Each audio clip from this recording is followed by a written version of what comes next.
G. Marshall.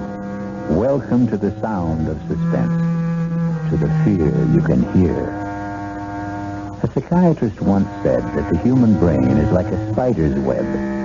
Together, all the strands are strong, but taken one by one, each can easily be broken, and the web destroyed. There are countless cases of human brains broken and smashed in just this way, step by step, strand by strand. And I can't help wondering, is this what happened to young Jennifer Brady? Please, officer, I'm not out of my mind. I didn't say you were. No, but everybody else does, and I'm not. I'm not. I don't mean you're off crazy because you had a bad dream. It was no dream. It happened. I tell you, it happened. No, ma'am, it didn't. You see, it couldn't have. A thing like that to happen. Impossible.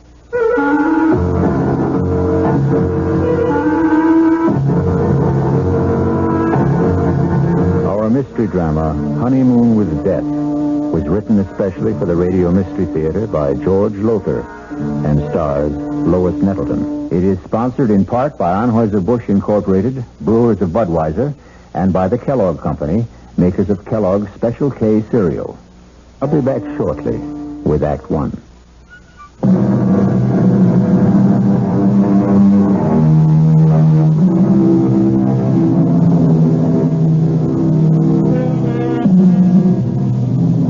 What makes Jennifer Brady think she's going out of her mind?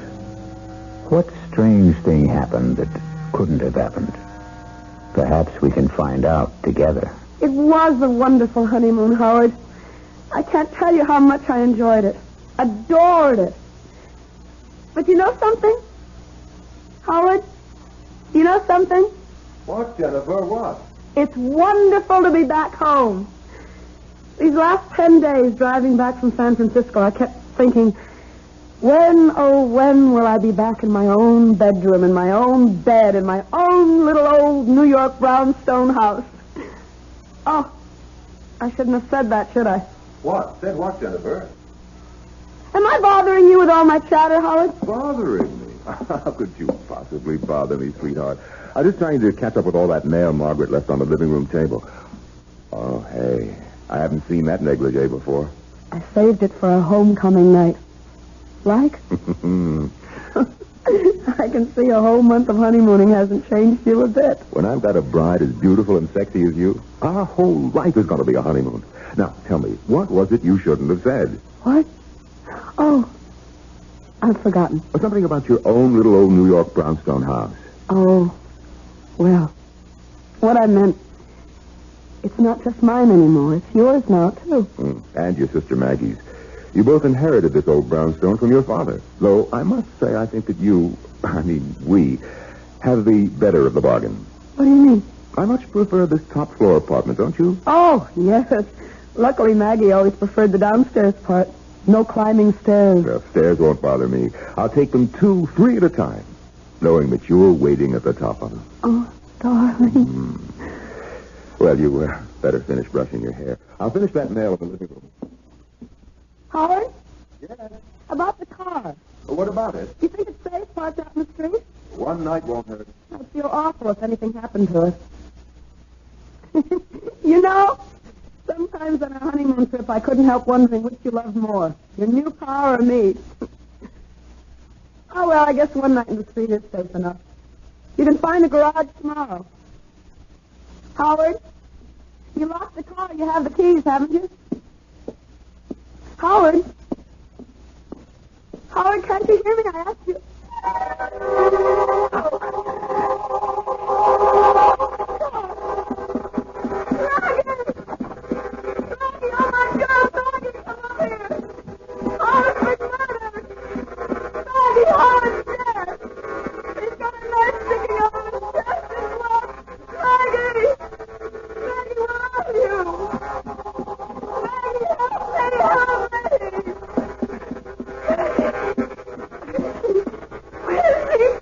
What are you?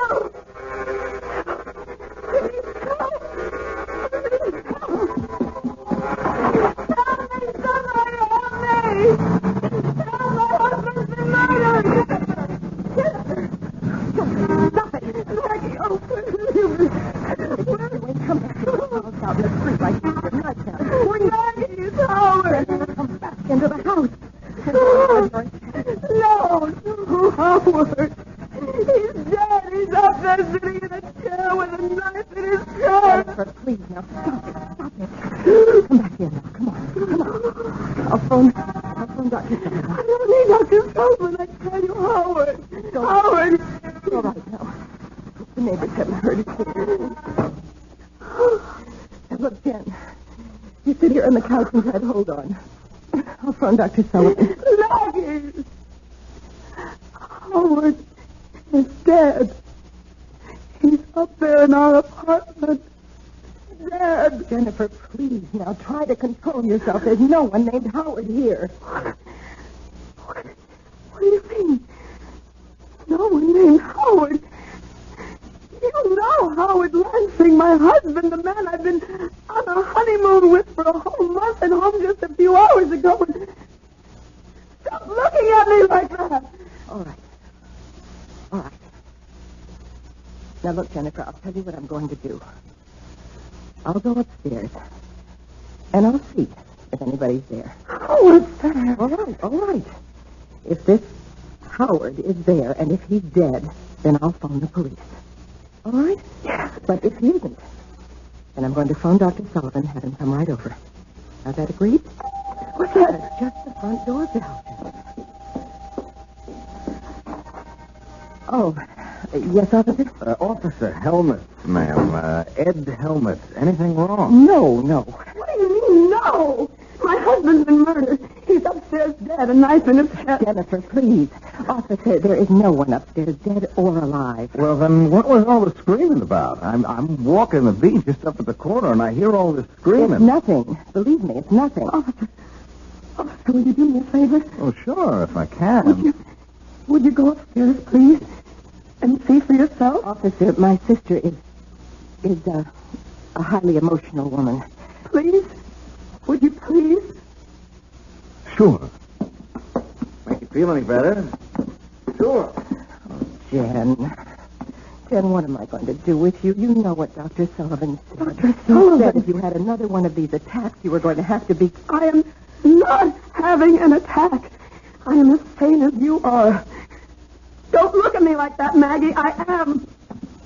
Well, officer. Well, there's nobody up there, ma'am. Nobody. But there is somebody. My husband, Howard. He's sitting in a chair with a knife in his chest, blood all over. No, ma'am. But that's impossible. Impossible, I tell you. It's impossible. I couldn't. Maybe you want to see for yourself, huh? I'll go up with you. Officer, thank you very much, but there's no need. I do want to see for myself, will you? Sure. I'll come with you. No, on second thought, what's the use? I mean, I'm really very tired of this sort of thing. What sort of thing? Never mind, officer. Just, you go ahead. Now, is this the room where you, thought that, Huh? I can't believe it. It's impossible. You can see for yourself. 5 minutes ago. 5 minutes ago, I tell you. In this chair. He was sitting back in this chair, and there was a knife sticking out of his chest. The mail was scattered all over the floor. Mail? We'd just come back from our honeymoon. We'd only been in the house a few hours. And Maggie had left all the mail that had collected for a month on the table, on this table. Well, you can see, ma'am, no mail. And blood. There was blood on the carpet, some of the mail. Well, no mail, no blood. You don't mind me saying so. I think you... Well, maybe you had a dream, a nightmare, huh? Please. I'm not out of my mind. I didn't say you were. No, but everybody else does, and I'm not. I'm not. It don't mean you're off your out of your mind because you had a bad dream. It was no dream. It happened. I tell you, it happened. Howard was here in the living room reading the mail. I was talking to him from the bedroom. I had just taken a bath, and I was brushing my hair. Wait. I know. I hadn't emptied the tub. The water's still there. It must be. I'll show you. I don't understand it. Tub's bone dry, ma'am. Hasn't been used. Now, not tonight, anyway. His clothes. Howard's clothes. He'd empty his suitcases and put his clothes in the closet. His suitcases, too. Just ladies' clothes. Yours, ma'am? Yes. Now, hey. Don't cry. Hey, look, this dream you had. It was no dream. Okay. So maybe you imagined... I didn't imagine anything. Do you imagine a husband? Do you imagine a month-long honeymoon? Do you imagine a man in a chair with a knife in his chest? Oh, I got to admit, you'd have to have a darn strong imagination. But they tell me that's what artists got. Artist? Oh, you are an artist, aren't you? That painting there on the easel? Oh, that's just a hobby. I haven't touched that since I left for my honeymoon. No? What do you mean? How long does it take paint to dry? Oh, a day, thereabouts. Oh, this paint's still wet. Plenty wet. Look at my finger. Oh, now don't start crying again. A woman crying, it makes me feel awful. I'm sorry. Look, when you dreamed it or imagined it... I didn't. Yeah. I didn't. Oh, yeah, well... I know I've had spells. Spells? What kind of spells? Oh, I've always been high-strung, nervous, you know. No, I don't know if I know. I mean, me, well, I'm the other way. I haven't got a nerve in my whole body. I envy you. You've never been to a psychiatrist. A shrink? No, me. You ask me, anybody who goes to a shrink ought to have his head examined. That's a joke. You get it? Well, then laugh a little bit. Come on, do you good. I can't. No, of course you can't. I'm sorry. I should have known better than to even try and make a joke. You go to a psychiatrist, huh? Yes. Not regularly. Sometimes. What time? Oh, when I sort of get all keyed up and start having crying spells and feeling so sad I could die. Well, what's to feel sad about? Chick like, excuse me, a pretty girl like you with everything in life to live for. What's to be sad? I don't know. Some people feel sad for no reason at all. They just suffer from depression. Oh, excuse me? Oh, yes, ma'am? Jennifer, Dr. Sullivan is on his way over. I just phoned him. All right. And, officer, thank you very much for trying to help. Oh, not at all, ma'am. Not at all. Glad to do what I could. I'll show you out. Oh, that's okay. No. Sorry, I'll come with you. I'll be just a minute, Jen. Officer, I wanted to ask you, you don't have to say anything about this, do you? I mean, put it in your report or anything. Oh, no. There's been no damage or anything like that. Does she get this way often, your sister? Well, often enough. She hallucinates, you see. Huh? Come again? Hallucinate? It means, well, just what you saw. She was totally convinced there was a murdered man up there. Her husband, no less. Well, you saw for yourself. Husband. Jennifer's never even had a boyfriend. A cute doll? A pretty girl like that? Well, it's all part of her condition. She's afraid of people. Men, especially. I wish she could become less afraid, more outgoing. If these spells of hers get any worse, she may lose her mind altogether. Oh, say, I hope not. A sweet kid like that, I sure hope not. I know, so do I.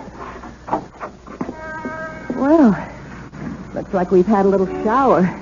Street's wet. It was drizzling a little when I came in.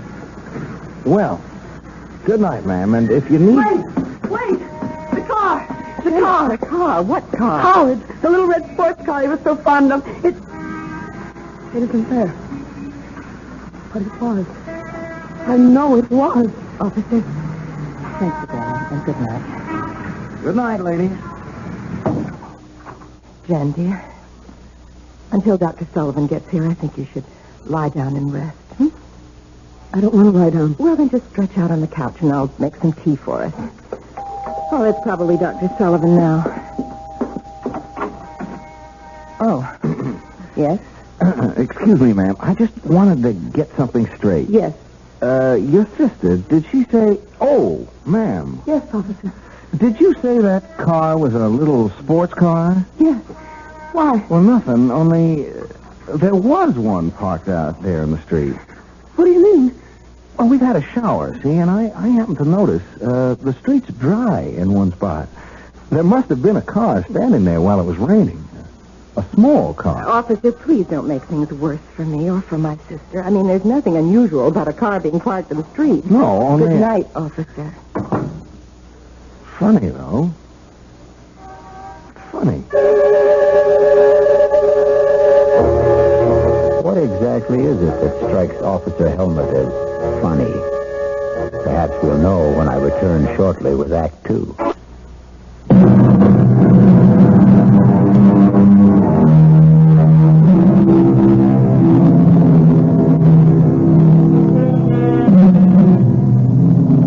Has a horrible murder been done?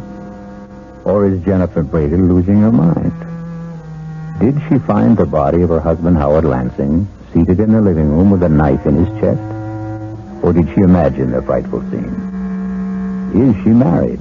Was there a honeymoon? Oh, here's young patrolman Ed Helmut at the front door of the brownstone house where Jennifer and her sister Maggie live. And it's the following morning.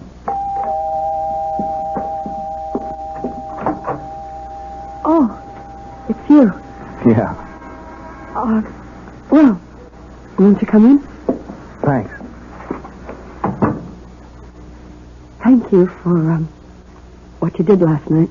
Oh, just doing my job, Mrs. I don't know what to call you. I don't know what to call myself. I don't know if I'm Mrs. Howard Lansing or Miss Jennifer Brady. Not after last night. Well, suppose I just call you Jennifer. You can call me Ed. Ed Helmut. What are you doing here? Well, I'm off duty, see. I'm on the 4 to midnight beat, and I just thought I'd drop around and see how you were doing. Oh, well, I'm all right. You mind if I ask you a couple of questions, Jennifer? No. It's your job, isn't it? Well, yes and no. In fact, being off duty now, I'm kind of asking these questions on my own. You know what I mean? I don't. Not really. Well, I tell you, that car of your husband's... If I didn't just imagine a husband. Yeah, well, if you didn't, that car of his, that little red sports car you mentioned, well, there was a car parked out front last night, and it was a little sports car. If it wasn't there when you left... Well, the space it left. It rained, remember, while the car was standing at the curb? Oh, yes. So at least you were right about there being a car. I mean, you didn't dream that up. It could have been anyone's car, as Maggie said. Oh, that's for sure. Still, though, it could have been a car belonging to a guy named Howard Lansing. Couldn't it? Why are you doing this? Come again? Well, you know that I'm not well. That all my life I've had nervous problems. Oh, I can't believe it, but I must have dreamed it all up. Howard Lansing, marrying him, going on a honeymoon across country and back, coming home last night, finding him murdered. I must have imagined it all. Maggie says I did. Dr. Sullivan says I did. So why are you... You know something? I don't know. Maybe it's because, well, what? I kind of like you, and, me, I didn't get much sleep either last night, thinking about this whole thing, thinking about you, and, I'm kind of wishing I could straighten things out for you. That's very sweet of you, officer. But... Call me Ed. Ed? It's sweet of you. But you're wasting your time. I'm mentally... Oh, come on now. Don't cry. You had a bad dream, that's all. A nightmare. Oh, it was more than that. Much more than that. When you dream something, you wake up and you know it was a dream. I'm still living it. I remember the ceremony. The hotels we stayed at. The things we did.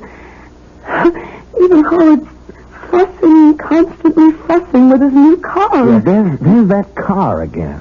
What do you mean, fussing with it? Oh, just that he was always polishing it, checking this and that. Fussing, that's all. And you remember all about the ceremony and the hotels and like that? It's all as vivid as if it had actually happened. Tell me about the wedding. Who married you? Nobody married me, Ed. I imagined... Okay. So where did you imagine you got married? A little town in Jersey. By a justice of the peace. What little town? What JP? I don't know. It was night, and we just pulled off the Garden State Parkway. Howard had said he knew a place, a justice of the peace. Okay. What about hotels? Well,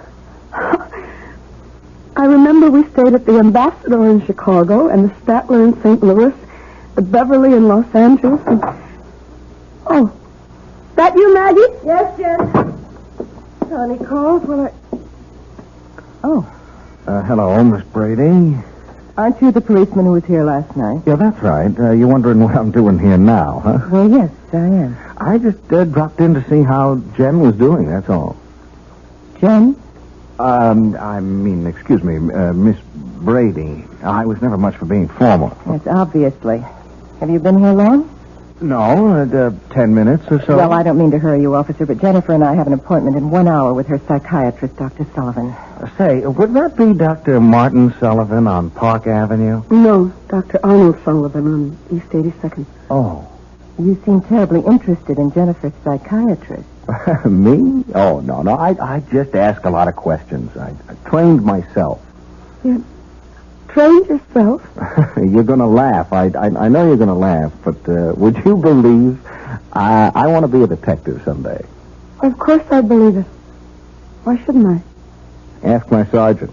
He thinks I'm something else wanting to be a detective. Laughs himself silly. Well, I certainly wouldn't laugh.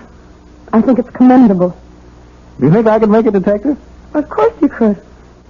Well, say, that's a real shot in the arm. I mean, someone like you thinking that someone like me, just a cop and new on the force. As I said, officer, I don't like to hurry you, but I'm going, Miss Brady. Going right now. Nice seeing you again, Jen. I'll show you out. Oh, that's okay. Some detective I'd make if I couldn't find the front door. Why, Jennifer, would you answer that, please? Of course.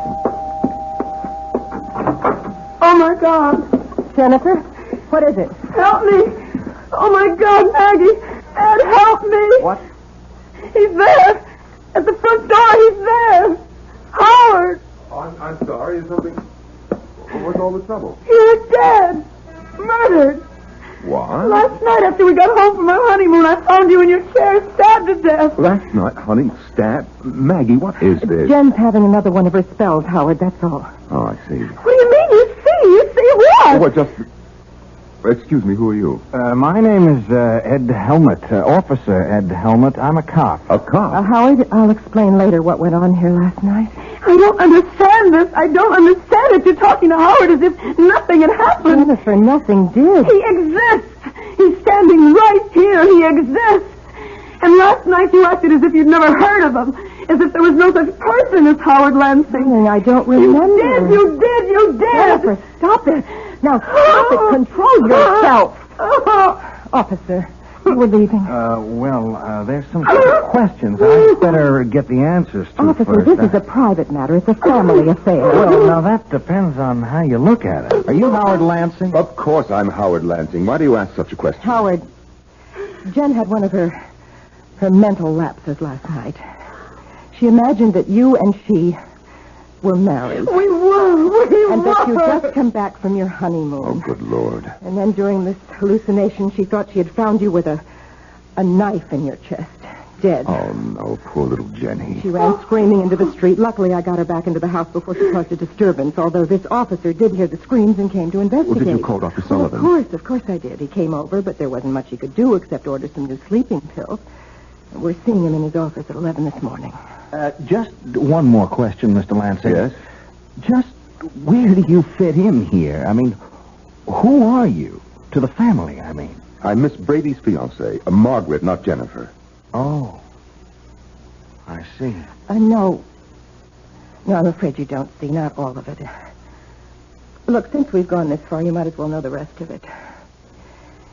Jennifer has always had a thing for Howard. She's not jealous that he's going to marry me and not her. Don't think that. But the whole situation has been a severe strain on her, a very severe strain. Almost certainly that's why her hallucination last night took the form that it did, thinking she'd been married to me and all the rest of it. Yeah, that makes sense. Well, I'll be on my way. Hey, now, you take it easy, huh? And me, if it's okay with you, I'm going to be in touch. I'll see my way out. Hey, Mr. Lansing, you have got a little red sports car. Well, yes, that's it, parked at the curb. Why? Well, Jen, Miss Brady, she seemed to make a big thing out of it. On the honeymoon that didn't happen, I mean. Big thing? Well, what I mean, she said you were always fussing with it, polishing it and like that. Sure looks as if you do. Oh, I do. I'm a sports car buff, if you want to know. I wish I could own a car like that. But on a cop salary, you had it long? 2 or 3 months. Oh, like, cross country. Well, maybe someday I will, but so far I haven't had the interest. Yeah. Well, see ya. Bye. Where is she? Upstairs, changing for appointment with Sullivan. I don't know. Oh, boy. If I had a car like that, I'd go for long trips, like cross country. Well, maybe someday I will, but so far I haven't had the interest. Yeah. Well, see ya. Bye. Where is she? Upstairs, changing for appointment with Sullivan. I don't like this, Maggie. You don't like it. You don't like it. All the stupid things walking in here when a cop was here. I know he was here. If it comes to that, why'd you let her run screaming into the street last night? Howard, come to your senses. Was there any other way? No, I guess there wasn't. I'm afraid we're going to have to move faster than we planned. Why? That young cop's pretty nosy. Come over here to the window. What? Look, down there. What the hell is he doing? He's measuring the size of your car from front to back wheel. What's he doing that for? I don't know. He's doing it. I don't like it. No, Howard, we won't commit Jennifer now. Well, if we don't commit her, what will we do with her? Kill her.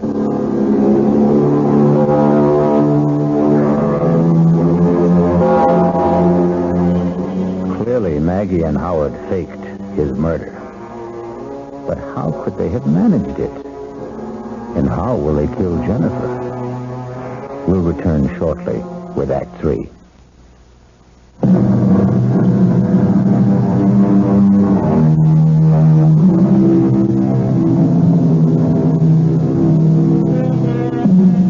Were you as shocked as I to discover that Howard Lansing is very much alive?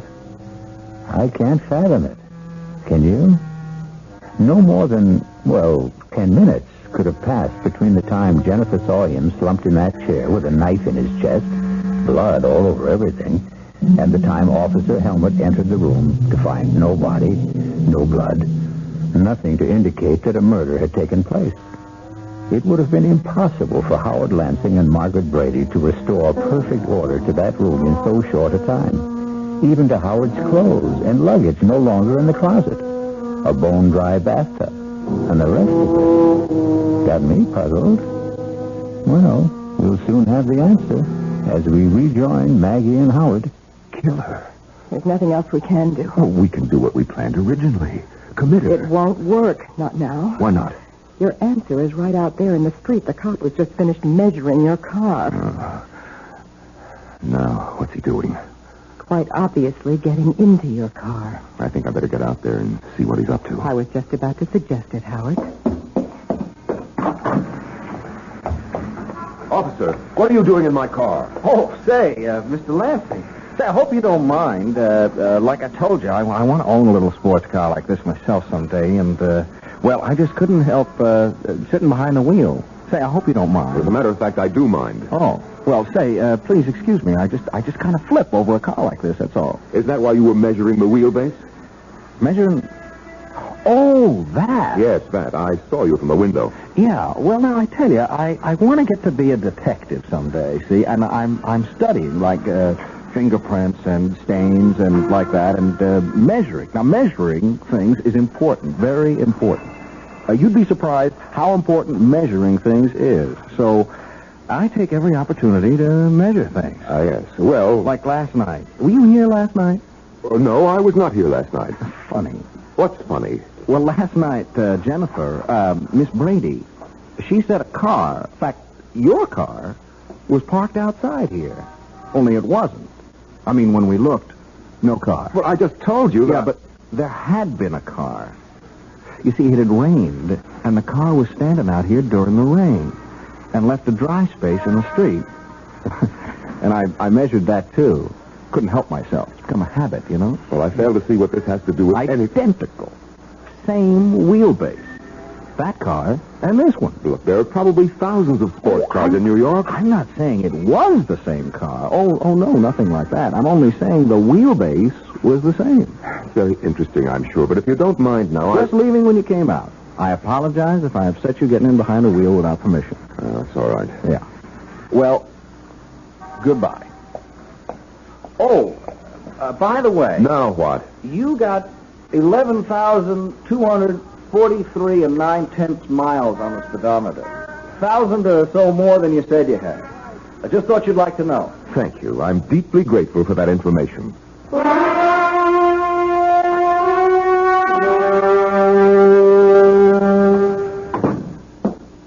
He is up to something, Maggie. What else is new? He checked the mileage on the car. What of it? Over 11,000 miles. I could easily have driven from here to L.A. and back, which I did. Mileage shows only how far a car went, not where. I'm not worried about your car. I'm worried about him nosing around. The quicker we kill Jennifer, the better. Now, look, I didn't bargain for anything like murder. Neither did I, but that's the way it is. How will you do it? How will we do it? Sleeping pills. An overdose. That's the simplest. When? Oh, tonight. Why wait? Oh, Jennifer. Oh, ready for our appointment with Dr. Sullivan, I see. Yes. I'll just get my coat. Howard? Yes, Jennifer. I'm sorry if I've caused you any trouble. Oh, now. I'm losing my mind, Howard. I must be. Marrying you, a honeymoon trip across the country, returning last night, finding you dead.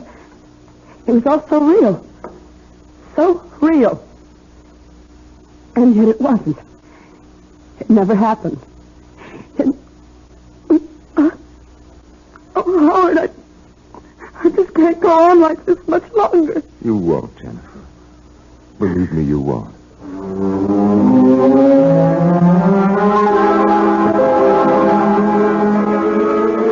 You sure of that? Did you check all marriage license applications? And there's no Howard Lansing and Jennifer Brady, huh? For you at Beverly Hotel, Los Angeles. Right there. Okay, sorry I troubled you. Thanks. Hello? Yeah. Yeah, how far back did you check your guest register? And there's no Mr. and Mrs. Howard Lansing. Hey, Ed, another one. The ambassador in Chicago. You going on a trip or something, man? Thanks. Officer Ed Helmut here. Yeah, I think I can tell you what you're going to tell me before you tell me. No record of a Mr. and Mrs. Howard Lansing. Yeah. Well, thanks. There's got to be a clue. There's got to be.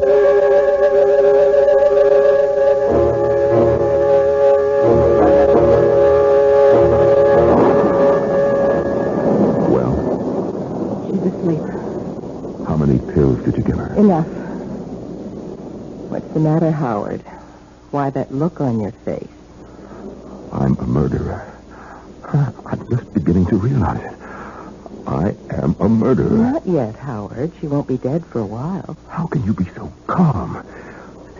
You frighten me, Maggie. I've never seen this side of you before. You've got to be kidding. All the time we spent planning this. To commit her, not murder her. What's the difference? We're not doing all this for peanuts, you know. We inherited $1.5 million from my father, Jennifer and I. You and I will have all of it once she... Who could that be? I'll see. Wait. No, I guess we can't pretend no one's at home. The lights are all on. And my car's parked out front. Oh, it's you. Okay, if I come in, Mr. Lansing? Oh, well, now, Thanks. Rotten night out there. Just plain rotten. It's Officer Helmut, Maggie. Yes, so I see. Getting to be a regular visitor, aren't you? To be honest with you, Miss Brady, it's a real nasty night, and walking a beat, I didn't think you'd mind if I came in for a few minutes. Also, I wanted to see how Jen's getting along. Jen is getting along very well, if it's any concern of yours, which it is not. Oh, well, I only... Officer Helmut, circumstances beyond my control brought you into this house last night, but I do control whether you'll keep coming here like this. Please leave. Oh, well, now, wait a minute, Miss Brady. I like your sister, and I have reason to think she likes me. Now, wait a second. Just wait a second. I also think she needs somebody like me, somebody to lean on, to protect her. And further than that, I'm here on official business. Official business? I'm placing you both under arrest on a charge of... Where is Jen? That's no business of yours. What's all this about? Where is she? She is upstairs asleep, if you must know. Asleep at 8 o'clock at night? She took a couple of sleeping pills. Where are you going? How dare you go up there? Maggie, my Any God. nerve, don't lose it now. But he'll know. He'll know she took an overdose. That's all he will know. He will know that we gave it to her. He's arresting us. For what? On what charge? Whatever it is, he'll never make it stick. We've covered our tracks too well for the law to... He's carrying her down. All right, baby. It's going to be all right.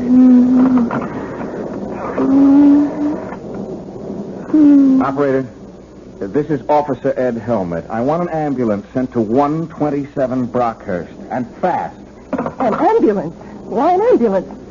An overdose of sleeping pills. She took a... She didn't take them, Buster. They were given to her, shoved down her throat, you ask me. I'm changing the charge against you two. I'm booking you for attempted murder. You must be out of your mind. You're as crazy as my sister. Who isn't crazy at all. That was a real far-out scene you two tried to pull. I gotta hand it to you two. You planned it so careful, so good. There wasn't a loophole in it, except one. I don't know what you're talking about. You don't, huh? Then let me explain. You set the whole thing up, the two of you. The marriage, the honeymoon trip across country and back, the fake murder, and the whole bit. Oh, and you played it smart. Very smart. Not a clue. I checked the Marriage License Bureau. No license. Easy enough. You could have bribed the clerk to destroy it. Now, look, I checked a few hotels. The big ones like the Ambassador, the Beverly in Los Angeles. No Mr. and Mrs. Howard Lansing listed. A piece of cake. When you registered, you gave a different name. You're making yourself look like a fool. What you're saying is you could find no evidence. Oh, but I did. One little clue that neither of you thought about. The car, Mr. Lansing. Your pretty little red sports car. I don't follow. You will. I told you I found that dry space out on the street last night because a car, a little sports car like yours, had been standing there during the rain. Well, it could have been anyone's car. Sure. Same size as yours. Same wheelbase. But I agree, it could have been anyone's. Only it wasn't. It was yours. You want to know how I know? We'd be enthralled. I know because last night, that car wasn't parked outside this house, but the one next door. I got to wondering about that. I kept saying to myself, if it was his car, why did he park outside the house next door? I came up with the answer today when I entered that house. Nobody there. And found fake blood all over the upstairs room. A gag knife. The kind you attach so it looks like you're stabbed. Even your clothes. And your luggage in the closet. Mr. Lansing. Oh, God. So you see, if it hadn't been for your car, I'd never have realized that brownstone houses in a row like these are identical. You bought this place, or leased it while Jen and him were on their honeymoon, didn't you, Miss Brady? Last night, when Jen went screaming into the street, you deliberately let her run into the street so you could bring her back to the house next door. This house. In her state, wound up tight like she was, she never realized what you were doing, as you knew she wouldn't. You'll have to prove these accusations. I will. I can. With the one little clue that nails it all down at all four corners. The little red sports car again. What about it? Well, you told me you'd never driven across country. I never have. If you're thinking of the mileage on the car, that proves nothing. Well, not the mileage, Mr. Lansing. The servicing. Servicing? You had it serviced at the Beverly Hotel in Los Angeles. A lube job, oil change, new filter, the works. And like they do at all service stations, they slapped a little sticker on the door jamb. That little sticker that carries the name and address of the service station. That little sticker that practically nobody ever notices. Anyhow, you didn't. And it says, Beverly Hotel Service Station, Los Angeles, California. Date and all.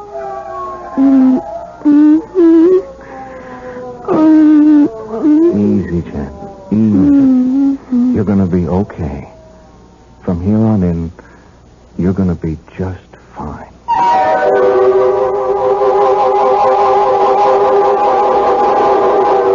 Must have been a costly business, buying or leasing that identical brownstone house and furnishing it exactly like the one next door. But then, Maggie had all the money in the world, or thought she did.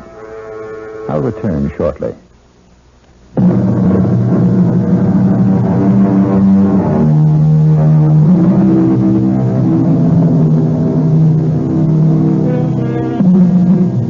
Yes, like a spider's web, so strong and yet so weak, the human brain can be broken. But happily, again, like the spider's web, it can be repaired, as good as new. Our cast included Lois Nettleton, Tony Roberts, Terry Keane, and Norman Rose. The entire production was under the direction of Himan Brown. This is E.G. Marshall inviting you to return to our Mystery Theater for another adventure in the macabre. Until next time, pleasant dreams.